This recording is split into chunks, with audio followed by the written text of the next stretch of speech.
நீங்கள் ஸ்க்ரீனில் பார்க்குறது ஃபைரூட் ராக்கெட் டர்போ ஸ்டவ்.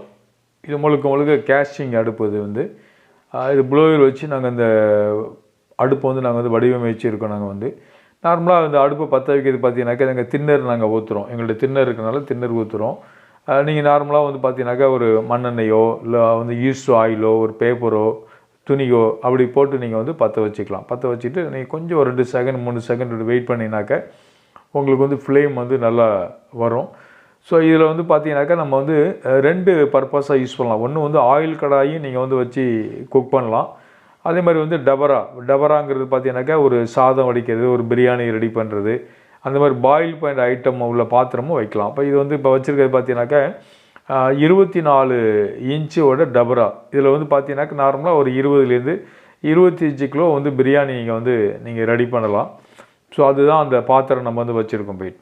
ஸோ இந்த பாத்திரத்தில் வச்சுருக்கும் போது பார்த்தீங்கன்னாக்கா நார்மலாக பிரியாணி நீங்கள் குக் பண்ணலாம், ரைஸ் வந்து குக் பண்ணலாம், சாம்பார் வைக்கலாம். மற்றபடி பார்த்தீங்கன்னாக்கா எல்லா ஆயில் ஃப்ரை ஐட்டம் எல்லா ஐட்டமுமே வந்து நீங்கள் பண்ணிக்கலாம். ஸோ நீங்கள் வந்து வெசல்ஸ் வச்சு நீங்கள் சாதமும் வடிச்சிக்கலாம். அதே மாதிரி கடாய் வச்சு நீங்கள் ஆயில் ஃப்ரை பண்ணுறதும் நீங்கள் வந்து பண்ணிக்கலாம் அப்படின்ட்டு. ஸோ நார்மலாக வந்து இது சிங்கிள் அடுப்பு தான், டபுள் அடுப்பு கிடையாது. ஆனால் 2 அந்த பாத்திரம் வைக்கிறதுக்கான 2 ப்ரொவிஷன் நம்ம வந்து கொடுத்துருக்கோம். ஒன்று வந்து சின்னதாக இருக்கும், இன்னொன்று வந்து பெருசாக இருக்கும். இப்போ சின்னதாக இருக்கும்போது பார்த்தீங்கன்னாக்கா நீங்கள் வந்து சின்ன பாத்திரம் வைக்கும் பொழுது அந்த உள்ள ட்ராலி இருக்கும். இப்போ நீங்கள் வந்து பார்த்தீங்கன்னாக்கா அதில் தீ கொடுக்குது இல்லைங்களா, அது வந்து அது விறகு போகிறதுக்கான ப்ரொவிஷன் வந்து நாங்கள் எப்படி கொடுத்துருக்கோம் அப்படின்னாக்கா ஒரு ட்ராலி மாதிரி இருக்கும். ட்ராலி மாதிரி இருக்கும்போது பார்த்தீங்கன்னாக்கா இப்போ அந்த கீழே ஒரு கம்பி தெரியுது இல்லைங்களா, அந்த கம்பியை பிடிச்சி நம்ம வந்து இழுக்கும்போது அந்த எரியக்கூடிய அந்த பகுதி வந்து இன்னொரு பகுதிக்கு வந்துடும். இந்த பகுதியில் வந்து பார்த்தீங்கன்னாக்கா விறகு வந்து சின்ன கட் பீஸ் வந்து நீங்கள் விறகு வந்து ஈஸியாக போடலாம். ஸோ உங்களுக்கு விறகு போடுறதுல வந்து ரொம்ப இலகுவாக இருக்கும்.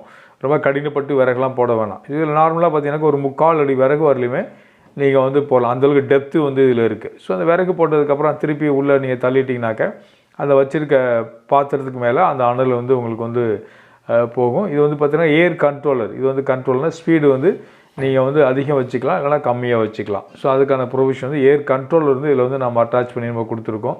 ஸோ இது பிரத்யேகமாக வந்து ப்ளோயர் ஃபேனில் மட்டும்தான் அந்த அடுப்பு வந்து இவ்வளோ ப்ரெஷராக எரியும். நார்மலாக எரியுங்கன்னா கொஞ்சம் அது வந்து இவ்வளோ ரிசல்ட் வந்து வராது, உங்களுக்கு வந்து கம்மியாக தான் வரும். இது எங்கே வேணாலும் நீங்கள் என்ன பண்ணலாம், நீங்கள் கேரி பண்ணிட்டு போகலாம், எங்கே வேணாலும் எடுத்துகிட்டு போகலாம். எடுத்துகிட்டு போகும்போது உங்களுக்கு வந்து வெயிட்டும் வந்து பார்த்திங்கன்னா அந்தளவுக்கு ரொம்ப அதிக வெயிட்லாம் கிடையாது. ஒரு 2 பேர் சேர்ந்து இந்த அடுப்பை வந்து நீங்கள் வந்து என்ன பண்ணலாம், எடுக்கலாம். இதில் வந்து ஒரு 10 லிட்டர் நாங்கள் தண்ணி ஊற்றி நாங்கள் செக் பண்ணும்போது பார்த்தீங்கன்னாக்கா ஒரு மேக்ஸிமம் பார்த்தீங்கன்னாக்கா உங்களுக்கு அடுப்பு எரிஞ்சதுலேருந்து ஒரு 3 to 4 மினிட்ஸில் அந்த 10 லிட்டர் வாட்ரு வந்து கொதி எடுத்து பார்க்குறோம். ஸோ இப்போ இதை எடுத்துகிட்டு நம்ம என்ன பண்ணுறோம்னா அடுத்த வெசல்ஸ் வைக்கும் பொழுது ரொம்ப ஹீட்டாக இருக்கும். அதனால் என்ன பண்ணுறோம், திருப்பி ட்ராலி என்ன பண்ணுறோம், இன்னொரு சைடு நம்ம இழுத்ததுக்கப்புறம் அந்த பாத்திரத்தை நம்ம எடுத்து நான் வந்து வச்சுட்டு அடுத்து வேற ஒரு பாத்திரம் என்ன பண்ணலாம், வச்சுக்கலாம். ஸோ 2 பாத்திரம் வைக்கிற ப்ரொவிஷன் இருக்கிறனால நீங்கள் வந்து எதில் வேணாலும் நீங்கள் வந்து மாற்றி நீங்கள் வச்சுக்கலாம். ஸோ இது வந்து கடாய் வந்து பார்த்தீங்கன்னாக்கா ஒரு 24 இன்ச்சு கடாய், 24 இன்ச்சு உள்ள டயா உள்ள கடாய் இது வந்து. ஸோ இந்த மேக்ஸிமம் பார்த்தீங்கன்னாக்கா இந்த ஆயில் ஐட்டம் இப்போ வந்து பார்த்தீங்கன்னா நிறைய பேர் வந்து சில்லி போடுறாங்க, சுக்கா வந்து போடுவாங்க. ஸோ இந்த மாதிரி ஆயில் போட்டு என்னென்னலாம் நம்ம வந்து பண்ணலாமோ அதெல்லாம் அந்த அடுப்பில் வந்து நீங்கள் வந்து பண்ணுறதுக்கு ரொம்ப இலகுவாக இருக்கும். நார்மலாக டீ கடை அப்படின்ற மாதிரி டீ கடைக்கெலாம் நிறைய பேர் எடுத்துகிட்டு போகிறாங்க. டீ கடை பார்த்தீங்கன்னாக்கா வடை, போண்டா, பஜ்ஜி. ஸோ ஒரு டீ கடை முன்னாடி ஓரமாக அந்த அடுப்பை வச்சு சூடாக போட்டு கொடுக்கும் பொழுது கஸ்டமருக்கு வந்து கொஞ்சம் வந்து நல்லாயிருக்கும். பரவாயில்லனால நம்ம கண்ணுக்கு முன்னாடியே வந்து அவங்க வந்து பண்ணால் கொஞ்சம் ஹைஜீனிக்காக இருக்கும். இது வந்து சாம்பல் பெட்டி, அதில் விழுகிற சாம்பல்லாம் கீழே தான் வந்துடும். ஸோ என்னதான் இருந்தாலும் விறகு அதிகப்பட்டாலும் சாம்பல் ரொம்ப கம்மியாக இருக்கும். இதில் என்ன பார்த்தீங்கன்னாக்கா என்ன ஸ்பெஷாலிட்டினா முழுக்க புகையே வராது, சுத்தமாக புகை வராது. ஒரு சில அடுப்புலாம் புகை அதிகமாக வரும், இதிலெல்லாம் புகையே வராது. பற்ற வைக்கும்போது லைட்டாக வரும், அதுக்கப்புறம் புகை வரதுக்கான வாய்ப்பே வந்து உங்களுக்கு வந்து இல்லை. ஸோ அது வந்து அந்த பேடன் வந்து உங்களுக்கு வந்து இந்த அடுப்பில் வந்து கிடையாது போயிட்டு. இப்போ இதில் வந்து பார்த்தீங்கன்னா ஒரு ஆயில் போட்டு ரொம்ப மைல்டாக பண்ணும் பொழுதே உங்களுக்கு வந்து அந்த இதெல்லாம் வந்து பொங்குது பாருங்கள். ஸோ பொங்கும்போது பார்த்தீங்கன்னாக்கா நம்ம ஸ்லோ பண்ணிக்கணும். ஸோ நார்மலாக இந்த அடுப்பு வந்து பார்த்தீங்கன்னாக்கா சிங்கிள் ஸ்டவ் தான் கொடுத்துருக்கோம். இந்த அடுப்புக்கு வந்து பார்த்திங்கன்னா 6 மாதம் நம்ம வந்து அந்த ப்ளோயருக்கும் அந்த கண்ட்ரோலருக்கும் நம்ம வந்து வாரண்டி நம்ம வந்து கொடுத்துருக்கோம்.